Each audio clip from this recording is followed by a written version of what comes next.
You know, I was talking with one of the patients that are on the Smile Mentor, and we were talking about how the teeth almost intentionally being wrong. Do you guys build in mistakes if a patient wants to be able to have, you know, if you want your tooth to be a little crooked or a little, you know what I mean? Maybe they're not all the same, you know, they got a little bit of height difference, anything like that. Do you guys ever do that? Completely. Actually, that's what I like, but of course, we need to follow everything depending on the patient's requirements. Yeah. But if they let me do some tweaking to make them look more natural, of course I love it, because I hate piano teeth, I mean, we don't like those, but some patients ask for it, okay?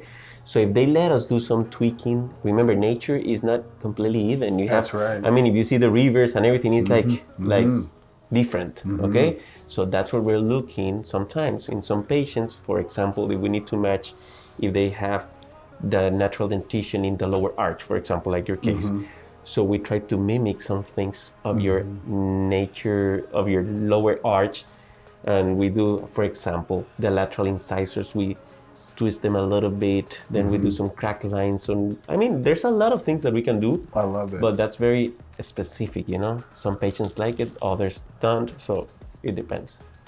You know, as you guys are going through this and you're thinking about your smile design, ask yourself that question. Ask yourself the question, do I want perfect teeth? Which, if you haven't had perfect teeth, that's what you think you always want. You're like, I don't want any flaws, but that the character and the nature of design, right? Nothing is perfect in and of itself. It's the imperfections that make the character. And so ask yourself, and if you come to the conclusion that you would like to have more of a natural looking teeth, talk to your doctor about that ahead of time when they're doing the smile design. Because I'm surprised I didn't even think to ask this question in the beginning. But yeah, I mean, I think that's highly important for people to think about, because they might end up getting piano teeth, as you call it, which basically refers to all in a row and all kind of perfect and look like keys on a piano.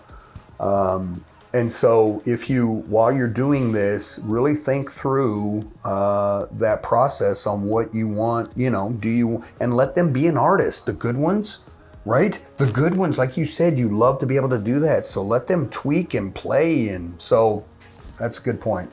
I'm glad we went off subject. And sometimes that's what we do with the temps, because if the patient let us play a little bit, we can try it. And then the patient and the family and, we'll tell them or us if they like it or not. And so we have room for that also, I love that.